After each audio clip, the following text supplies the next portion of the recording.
Hi. Wala kaming card pang bus.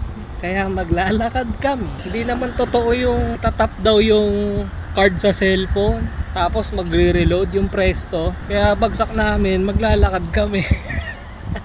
Back to commuter life kami. Kasi sa Dubai, syempre, pagka tumatagal ka talaga sa bansa, syempre, nagkakaroon ka ng sasakyan, ganon.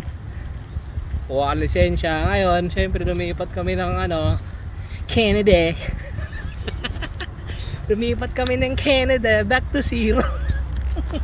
Hindi naman zero.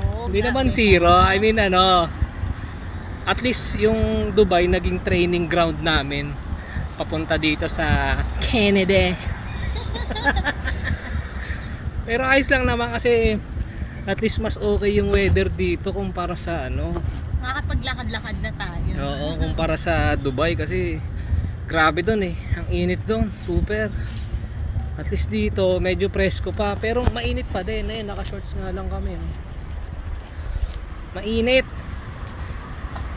Pero yung init dito, pag nasinagang ka ng araw, mainit. Pero yung hangin mabango. Amoy weed. Amoy damo. Kaya ito, naglalakad kami. 30 minutes walk daw sabi sa sabi sa Google Maps. May mga nasalubong pa kaming kabayan kanina. Hindi mo alam kung magpapansinan kayo. Bata nga lang community. Yung mister, nagkindatan lang kami. Talaga? Hindi kasi naiilang din siya syempre. Hindi niya sure kung kabayan tayo. Ganon kasi dito Sa una magkakailangan kayo Minsan kasi nahihiya lang naman tayo. Yun lang naman dahilan nun. Syempre sa ibang lahi, syempre talaga minsan hindi mo papansinin. 'Di ba? Kasi hindi mo naman kilala Tsaka hindi natin alam yung tingin nila sa atin dito. Ang technique dito, mga tol, kain muna kayo sa bahay. Para makatipid kayo. Magkape na rin kayo sa bahay. Kasi syempre pagka gumastos ka sa mall, Ito parko. dolyar yung magagastos mo, mahal pag kinonvert mo 24 degrees pala dito ngayon. Pero at least yung 24 degrees nila, masarap pa din. Uy, may court Alam mo, ngayon nakakita ng court Wala na kasing pwedeng gawin dito kundi maglakad, maglakad ng aso. Ayan, basketball, at least merong mga basketball court dito. Ang dami kasing mga court. Ay, oo nga, open. Wala naman yung bola ko nasa box. Yung kasi kami, nagpa-box din kami ng gamit galing Dubai. Ay, syempre 7 years kami doon. Syempre may ipon talaga yung gamit namin. It's normal. Shoutout nga pala sa ABC Cargo. Hindi kasi ABC Cargo, kaya namin pinili yon kasi madami silang commercial sa Dubai. So trusted, di ba? Ewan natin, di pa dumadating Ilan linggo na ba? 1 linggo na yung nakalipas Nandun yung mga gamit namin, yung iba. Mamaya try namin magpa-load ng card. Uy, magpa-load na tayo ng card mamaya. Uy, may squirrel Nasaan yung squirrel? Uso kasi squirrel dito. Ayun Ayun squirrel. Ayun squirrel. Squirrel ba yan? Baka daga yan.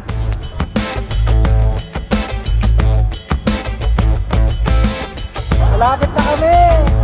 Mga 5 minutes walk na lang. 5 minutes walk na lang.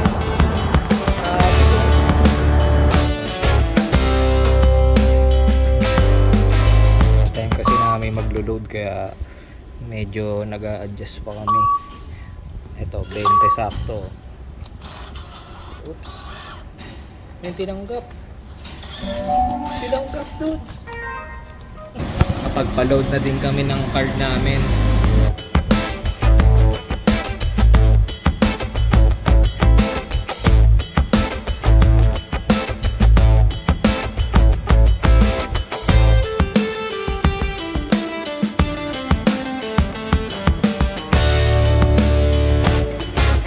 Ano yung binili mo, kabayan? Kabayan, ano yung binili mo? Pakita mo naman.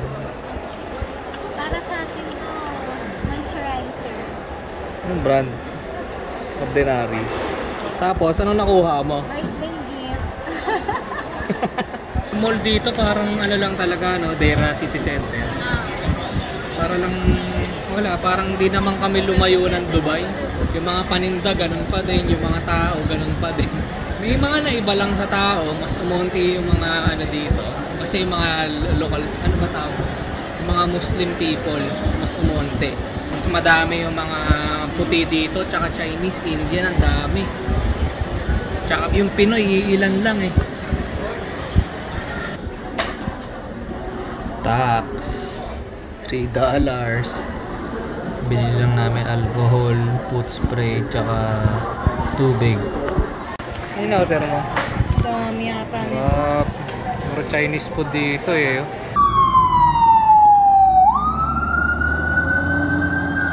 Pauwi na kami, hindi kami maglalakad ngayon kasi pagod na kami. Tsaka nakapagpa-load na kami ng Presto. Kakababa lang namin ng first bus. Yung pala isang tap lang pala dito. Kasi nung pababa si Wenny, sabi ng driver sa kanya, "What are you doing?" Siyempre hindi namin alam, first time namin dito eh. Ano yung next bus namin mga tol. Yan o. Malapit na kami sa bahay. Kita ka sa next journey.